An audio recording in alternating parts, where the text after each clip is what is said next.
আবারও আইপিএলে ফিরিয়ে নিতে বিসিবির কাছে হাত পেতেছে ভারতীয় ক্রিকেট বোর্ড। তবে বিসিবির সোজা সাপটা উত্তর, এখন অনেক দেরি হয়ে গেছে। ভারত মাথা নত করলেও নিজেদের সিদ্ধান্তে অনড় বিসিবি। মুস্তাফিজকে আর আইপিএলে দেওয়া হবে না, ভারতে বিশ্বকাপও খেলতে যাবে না টাইগাররা। আরো শুনুন প্রতিবেদন।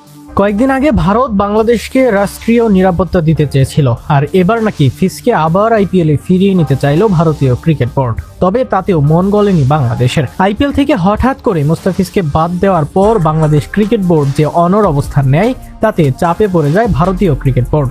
পরিস্থিতি সামাল দিতে শেষ পর্যন্ত মুস্তাফিজকে পুনরায় আইপিএলে ফেরানোর প্রস্তাব দেয় ভারত।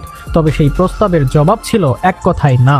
জানা যায়, মুস্তাফিজকে আবার আইপিএলে খেলার সুযোগ দেওয়ার বিনিময়ে ভারতে অনুষ্ঠিতব্য বিশ্বকাপে বাংলাদেশের অংশগ্রহণের বিষয়টি সামনে আনে বিসিসিআই। কিন্তু বিসিবি শুরু থেকেই জানিয়ে দেয়, বিষয়টি আর আলোচনার পর্যায়ে নেই।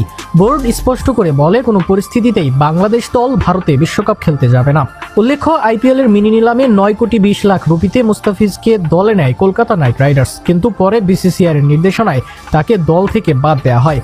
শুধু তাই নয়, কলকাতার সামাজিক যোগাযোগ মাধ্যম থেকেও মুস্তাফিজকে ঘিরে থাকা ছবি ও ভিডিও মুছে ফেলা হয়। এই আচরণকে অপমানজনক ও নিরাপত্তাজনিত উদ্বেগের কারণ হিসেবে দেখে কড়া প্রতিক্রিয়া জানায় বিসিবি। বোর্ডের পক্ষ থেকে তখন জানানো হয়, যে দেশে একজন আন্তর্জাতিক মানের ক্রিকেটারের নিরাপত্তা নিশ্চিত করা যায় না, সেখানে পুরো দল পাঠিয়ে বিশ্বকাপ খেলানো দায়িত্ব জ্ঞানহীন সিদ্ধান্ত হবে। তাই বাংলাদেশের ম্যাচগুলো ভারতের বাইরে আয়োজনের দাবিও তোলে বিসিবি। এই অবস্থানেই বড় চাপের মুখে পড়ে ভারতীয় ক্রিকেট কর্তৃপক্ষ।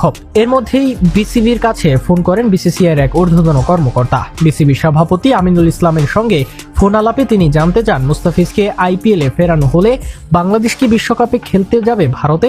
উত্তরে বাস্তবতা স্পষ্ট করে জানিয়ে দেওয়া হয়, সিদ্ধান্ত বদলানোর সময় শেষ। কথোপকথনের শেষটা ছিল ইটস টু লেট। এই প্রসঙ্গে দেশের একটি শীর্ষ জাতীয় দৈনিকে বিসিবির এক পরিচালক বলেন, প্রস্তাবটি গ্রহণ করলে তা হতো ইনিংস ঘোষণা শুরু করার পর আবার সেই ইনিংসে ব্যাটিং শুরু করার মতো। ক্রিকেটে যেমন এটা অসম্ভব, নীতিগতভাবেও তেমনি আমরা তা মানতে পারছি না। সব মিলিয়ে স্পষ্ট, ফিসকে ফেরাতে ভারতের হাত পাতলেও বিসিবি এবার কোনো আপোষের পথে হাঁটেনি, বরং নিজেদের মাথা উঁচু করে নিজেদের অবস্থানে আগের মতোই রেখেছে।